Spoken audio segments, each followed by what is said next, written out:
Halo, gue Jo. Dan kali ini gue mau ngomongin tentang Kobo, Dojin, dan Stefani Floriska. Oke, jujur gue udah lama gak buat video, tapi bukan berarti gue gak tahu hal-hal di dunia VTuberan Indonesia. Gue tahu, I know what's up gitu. Gue update kok. Setiap hari gue buka sosial media dan gue tau lah intinya. Nah, gue aware kalau misalnya si Kobo in the real life dia bikin live stream sendiri dengan wajahnya sendiri, ternyata cantik banget. Dan ternyata bukan Pak C. Aduh, sangat kecewa aku. Nah, tentang ini gue punya beberapa opini.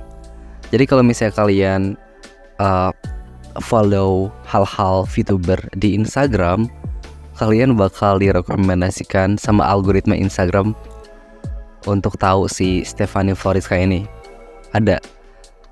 Dan mungkin kalau kalian klik gitu, kalian pasti langsung nyadar, oh itu Kobo, bla bla bla. Dan menurut gue fine aja sih, karena banyak orang yang mikir kayak, wih, Kobo kok mendoxing dirinya sendiri. Tapi kan di VTuberan, maksudnya di Hololive itu udah banyak lah gitu. Gak banyak sih, tapi udah ada beberapa yang jadi streamer in real life dan jadi streamer VTuber gitu. Kayak si dulu itu si Koko Kiryu jadi si Kason, terus ada si Kiara juga, Kiki Hime, dan sekarang Kobo mungkin. Dan kalian tau lah, streamnya sangat membingungkan ya, karena dia gak ngomong. Gue kasihan banget ke orang-orang yang klik apa sih namanya, yang gak tau dia siapa gitu. Kok dia bisa terkenal sih, padahal dia cuma diem doang streamernya. Padahal banyak hal-hal di balik itu. Dan menurut gue langkah si Kobo buat stream in real life itu bagus sih, karena sekali lagi dia punya koneksi yang bagus ya. Kalau misalnya kalian tahu dia itu temannya sama siapa aja. Jadi menurut gue kalau misalnya dia live stream itu memang udah dipikirkan, keputusan itu sudah dipikirkan matang-matang. Kenapa dia harus live stream dengan wajahnya. Mungkin dia ini cuma opini gue aja sih, tapi mungkin itu kayak plan B gak sih. Jadi kalau misalnya dia cabut di Hololive, dia punya nama gitu, dia punya nama di luar Hololive, yaitu Stefani Floriska. Ya, Stefani Floriska. Gue kayak ilegal ngomong itu gak sih, kayak tapi ya balik lagi, dia udah, semua orang udah tahu lah hal ini jadi hal yang umum. Jadi gak apa-apa lah gue bilang namanya.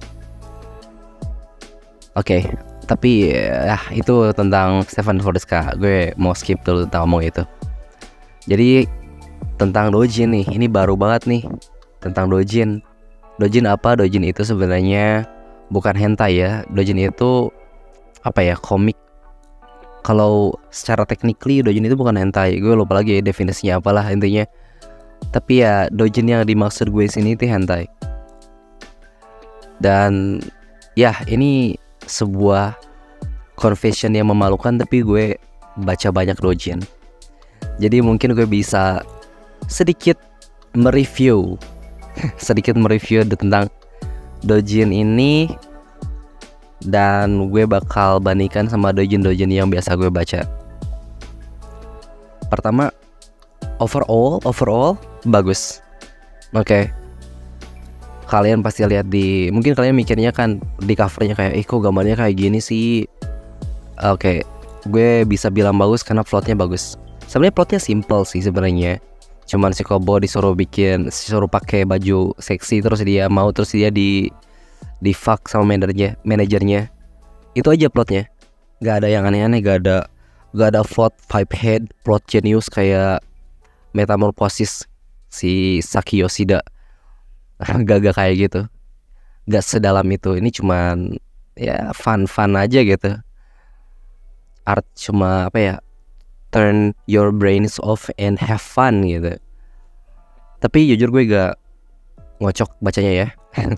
Gue gak tahu itu harus diomongin apa enggak, tapi ya, for disclaimer, gue tidak masturbasi ketika melihat Dojin itu. Alright people, let's move on. Jadi dari artnya, gue mau ngomongin tentang artnya dulu nih.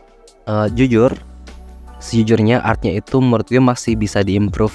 Gue gak tahu autornya baru apa autornya, gue gak searching tentang autornya.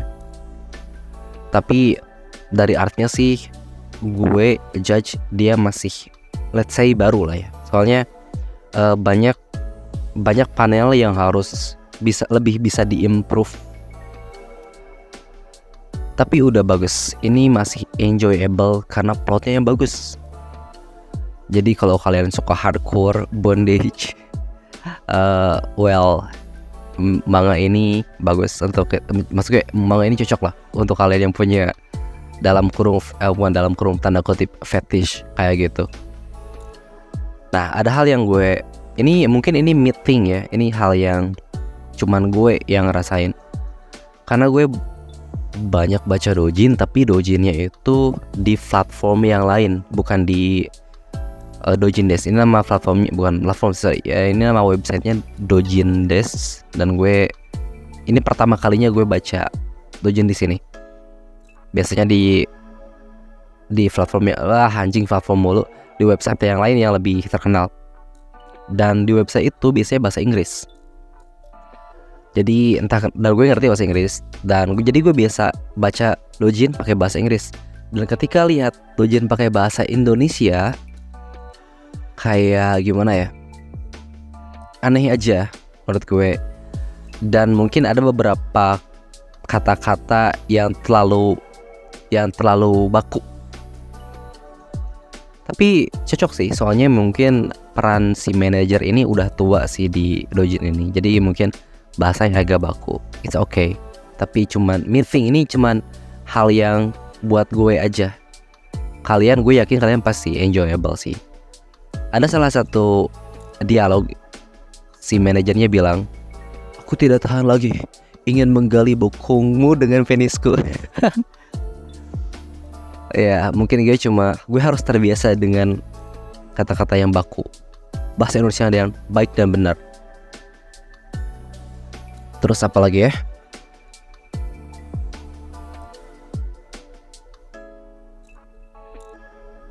Ya itu aja sih. Kalau gue ngomong yang lain mungkin jadi bertele-tele.